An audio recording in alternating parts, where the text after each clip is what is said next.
చెప్పాలి. ఇంతమంది వెయిట్ చేస్తున్నప్పుడు ఇంత ఆలస్యంగా క్షమించాలి.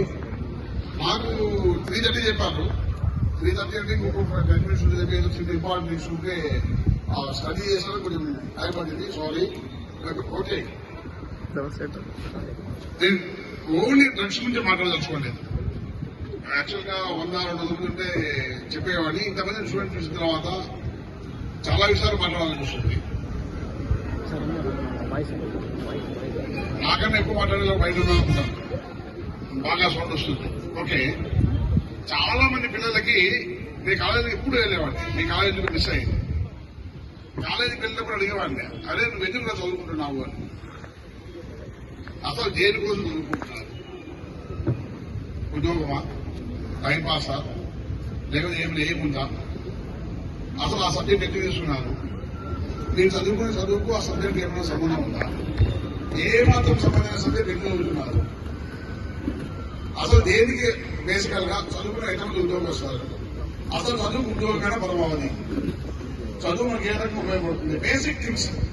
దానికన్నా ముందుకు పోవాలంటే అసలు చదువుకునే విద్యార్థి నేనెవరు, మా పేరేంటి, మా ఫాదర్ ఏంటి, మా అమ్మ ఏంటి, నా కుటుంబ వ్యవస్థ ఏంటి, నేను మా కుటుంబంలో ఏ విధంగా ఉంటున్నాను, నా కుటుంబం నా దగ్గర ఏం ఎక్స్పెక్ట్ చేస్తుంది, నేను ఏం కావాలనుకుంటున్నాను, నేను చేసే పని నేను కావాలనుకున్న నాకు ఏమైనా సంబంధం ఉందా, ఆ వైపుగా పోతున్నానా అని ఒక్కసారి ఆలోచించుకొని చాలా విషయాలు ఆలోచించుకుంటే చాలా విషయాలు చాలా క్లారిటీ వస్తుంది. ఓకే, పెద్ద సబ్జెక్టు చాలాసార్లు మీతో కలుస్తాను, ఇంతమంది స్టూడెంట్స్ కలుస్తాను, మాట్లాడతాను. ఇప్పుడు నేను ఎప్పుడన్నా బెంగళూరు పోవాలనుకుంటే బెంగళూరు వైపు ప్లాన్ చేస్తే బెంగళూరు వస్తున్నా, హైదరాబాద్ ప్లాన్ చేస్తే హైదరాబాద్ వస్తున్నా. ఒక్కోసారి కన్ఫ్యూజన్ తో పోతున్నా బెంగళూరు పోతే ఎవరినో ఒక దాన్ని అడిగి హైదరాబాద్ ఏమైపోతే కనుక్కొని ఎప్పటికైనా డైవర్ట్ చేసుకుంటాం. ఫస్ట్ టైం మీరు రీచ్ అవుతారో అని తెలియదు, కానీ మీ గోల్ ఏదైతే అనుకున్నారో దాని వైపుగా స్పీడ్ గా కాకుండా అట్లీస్ట్ మీ శక్తి కొద్ది నడిపి నేర్చుకోండి. మీకేం కావాలి, అది ఏదైనా కావచ్చు, ఆ వైపుగా ప్రయత్నించకపోతే ఎట్టి పరిస్థితుల్లోనూ మీ గోల్ దూరం అవుతారు. ఫస్ట్ మిమ్మల్ని క్వశ్చన్ చేసుకోండి, మీ ఎయిమ్ ఏంటి? నేను మంచి మెకానిక్ కావాలా, మంచి స్కూల్ టీచర్ కావాలా, మంచి లాయర్ కావాలా, మంచి బిజినెస్ మ్యాన్ కావాలి, లేదా ఇంకోటి కాదు, వాటర్ మీరు ఏమని అనుకోండి. ఆ వైపుగా మీరు ఏమైనా ప్రయత్నాలు చేస్తున్నారా, ఊళ్ళో చేస్తున్నారా? మనము అనుకుంటే ఏదీ కాదు, అడుగు ముందుకేసేనే అవుతారు. అడుగు ముందుకేయకుండా అధిక ఆలోచించాలి. ఏమని ఆలోచించు, చూద్దాం చేద్దాం, రేపు మా పడుకుంటుంది, ఏది నీ సోర్స్ తెచ్చు. నేను ఎప్పుడు డిమాండ్ తెచ్చు. డెఫినెట్ గా మీ గురించి మీరు ఆలోచించుకోవాలి, మీ గమ్యం మీరు ఆలోచించుకోవాలి, మీ ప్రయాణాన్ని సాధించాలి, మీ తల్లిదండ్రులు ఆకాశం చూపించాలి. సొసైటీ మీ పైన చాలా బాధ్యతలు పెట్టింది. చాలా మంది అంటారు రేపు పిల్లలే రేపు తరం, మీరు ఈ రోజు తరం, ఇప్పటి తరం లేదు. మీరు ఏదైతే అదే భారతదేశం. మీ నడక, మీ మాట, మీ ఆలోచన మన దేశానికి మన దానికి ప్రతిబింబం. మీరు మంచి వైపు అయితే మంచి వైపు, చెడు వైపు అయితే చెడు వైపు. మీరు డెవలప్ అయితే దేశం డెవలప్ అయ్యింది, మీరు నాశనం అయితే దేశం నాశనం. మీ ఆలోచన దృక్పథమే దేశం, మీ అందరిలోనూ దేశం. డెఫినెట్ గా మీ అందరూ ఎంతో బాధ్యతగా ఉండాలి. బాధ్యతాయుతమైన ఇప్పుడు చెప్తున్నా డ్రగ్స్, దానికన్నా బాధ్యత అమ్మా నాన్న, చదువు, స్కూల్, పరిసరాలు, సామాజిక బాధ్యత. సామాజిక బాధ్యత అంటే ఏంటి? ఇందాక చెప్పండి, చాలా కన్ఫ్యూజ్ చేసే పని. ఎన్ని చదువుతున్నారు, చదువు ఏంటి, ఇంకోటి. ఆ సబ్జెక్ట్ డిస్కస్ మరీ చేసుకుంటారు. బేసికల్ రొటీన్ ఒక క్రమశిక్షణ ఉంటుంది. ఇన్ని గంటలకు వెళ్ళి ఉంటే స్కూల్ రావాలి, ఇన్ని గంటలకు ఎలక్షన్ వస్తాడు, ఆయన వాళ్ళు చెప్తాడు, ఈ దానికి ఈ టైంలో ఇవ్వాలి, ఈ టైంలో రావాలి, ఈ టైం అటెండ్ కావాలి, ఈ టైంలో కాక బేసిక్ థింగ్స్. ఒక క్రమశిక్షణతో కూడిన జీవితం ఉంటుంది. మరి చాలా మంది అందులో కొద్దిమంది, అందరూ చెప్పడం 10%. రోజు పొద్దున్న వెళ్ళి చేస్తాను, స్కూల్లో వచ్చండి, పొద్దులో తెలియదు భారతదేశము నా మాత్రం ఉండింది, నా దేశం ప్రేమిస్తున్నాను, భారతీయ నా సహోదరులు. మా 10th క్లాస్ అయిపోయాక బ్రతికి చెప్పాలంటే ఒకడే 3 ఏళ్ళు ఇస్తాడు. ఇంకా దాకా ఏంటంటే జనగణమన, దాదాపు పుట్టినప్పుడు డిగ్రీ దాకా రోజు ఇస్తాం. సింగిల్ గా బాగా జనగణమన అంటే అప్పుడు ఇంటూ తెచ్చాడు. దీనికంతా కారణం అంటే కాన్సన్ట్రేషన్ లేకపోవడం. మనం చేసే పని మీద మనకు కాన్సన్ట్రేషన్ లేకపోవడం.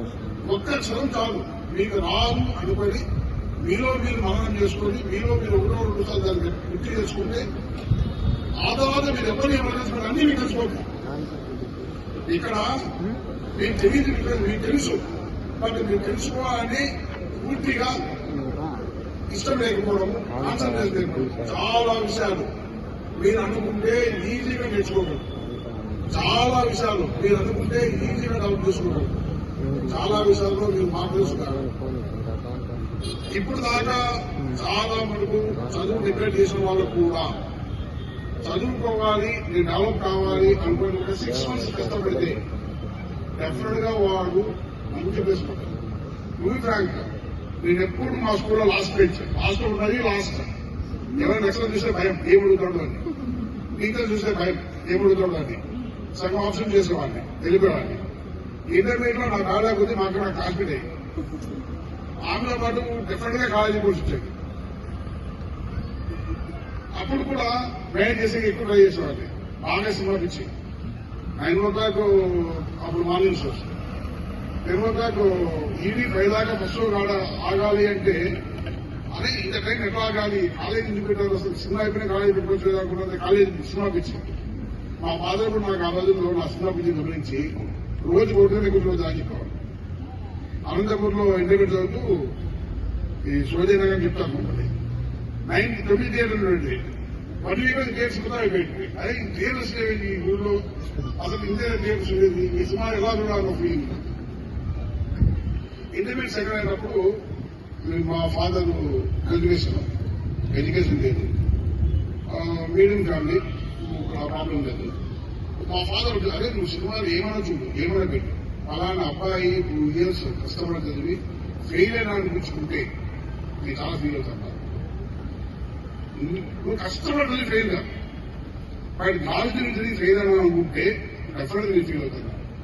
నాకు మా ఫాదర్ బాగా ఇష్టం కాదు, కరెక్ట్ మంచిది పాస్ అయింది. మరి ఆ ఉన్నందులో చదవడంలో ఆనందం తెలిసింది. మా కాదు 6 మంది పాస్ అయింది. చాలా మంది అందరూ తెలుగులో ఫెయిల్ అయ్యారు. 1986, 87 తెలుగులో చాలా మంది ఫెయిల్ అయ్యారు. ఆ పాస్ అయిన దాంట్లో ఆ ఎడ్యుకేషన్ ఆనందము ముందు వచ్చేస్తుంది. ఆ తర్వాత నాకు చదవడం ఎప్పుడూ కష్టాన్ని ఫీల్ అయింది. అదే ఇంతకాలం పాటు చదువు దూరంగా ఎదుర్కొన్నాము, చదువులో ఇంత ఆనందం ఉందా, ఓన్లీ ఎంటర్టైన్మెంట్ ఆనందం అనుకున్నానా అని ఒక భావం వచ్చింది. నిజంగా చెప్తున్నాను, మీరు చేసే పని మీరు కష్టపడి చేస్తే అందులో వచ్చే ఆనందం మీద ఏమీ పనికాదు, జీరో. మీరు అంటే ఎంటర్టైన్మెంట్ ఎప్పుడు ఆనందం కాదు, డెఫినెట్ ఎంటర్టైన్మెంట్ ఉండాల్సిందే. బట్ ఆనందం అంటే సక్సెస్. సక్సెస్ అంటే విజయతీరానికి చేరడం కాదు, విజయం వైపు నడవాలి. విజయం వైపు నడగలోనే సక్సెస్. మీరందరూ కూడా బిగ్ అబ్దుల్ కలాం గారు బిగ్ పెద్ద పెద్ద కలగలండి, ఎయిమ్స్, పెద్ద పెద్ద ఎయిమ్స్ అవ్వండి, నాకు తగ్గ ప్రయత్నాలు చేయండి. కలగలంటే చెప్పాక చాలా ఉంది, అడుగుంటూ వచ్చేది కాదు, అడుగుకుండా మీద దాకా కలదు. డిఫరెంట్ గా గొప్ప ఎయిమ్స్, గొప్ప డ్రీమ్స్. అదైతే గవర్నమెంట్ జాబ్ ఒక్కటే కాదు, అది ఏదైనా కావచ్చు. మీ అమ్మా నాన్నలను మీ దగ్గర వచ్చి ధైర్యంగా మనాడు మా కొడుకు అని చెప్పుకొని గర్వంగా కావలేక నిలబడితే ఫస్ట్ బేసిక్ గా మీటింగ్ మీ సక్సెస్. డెఫినెట్ అనుకోవాలి, నా కొడుకు ఫలానా, మా ఊళ్ళో ఫలానా వాడు ఫలానా సక్సెస్ అయినాడు, నా ఫలానా సక్సెస్ ఓన్లీ మంచి పోస్టులు మంచిది కాదు. అదే ఊళ్ళో బాధ్యతగా ఉండి 10 మంది పిల్లలకు స్కూల్ చెప్పడం తీసుకెళ్ళి కానీ 10 మందికి మాట్లాడి చేసిన దాన్ని 10 మందికి మంచిగా కావడం కూడా సక్సెస్. మొట్టమొదటి చెప్పాల్సింది ఏమంటే బాధ్యతమైన పౌరుడు కావడం అనేది ఫస్ట్ సక్సెస్. ఓకే, బాధ్యతమైన పౌరుడు ఏంటి? బాధ్యతమైన పౌరుడు తప్పులు చేస్తాం, త్వరగా చేస్తాం, బట్ ఆ తప్పులు సరదా ఇప్పుడు లా బ్రేకింగ్ గా ఉండకూడదు. లాను మన చుట్టూ మన సొసైటీలో లా ఎక్కడ చేస్తున్నాం, దాన్ని గౌరవించే విధంగా ఉండాలి. లాను గౌరవించాలంటే మీకు చిన్న ఉదాహరణ చెప్తాను. ట్రిపుల్ లీడింగ్ చాలా రైడ్ చేసి ఇన్స్పెక్టర్ కొడుతూ ఉంటారు, అదో ఫ్యాషన్, అదో స్టైల్. నిజంగా ట్రిపుల్ లీడింగ్ రైడ్ చేసేవాడు కూడా ఎఫిషియన్సీ కాదు. పైన కాళ్ళు చెయ్యో ఇంకోకపోతే ఆ చిన్న చాలా మంది ఉంటారు, అబ్బాయిలు ట్రిపుల్ లీడింగ్ ఉంటే హీరో అనుకుంటాడు, హీరో ఎవరు బాగా కూర్చోడు. డెఫినెట్ గా రాంగ్ పొజిషన్ లో కూర్చొని మనం అనుకుంటే కరెక్ట్ కానీ నిజంగా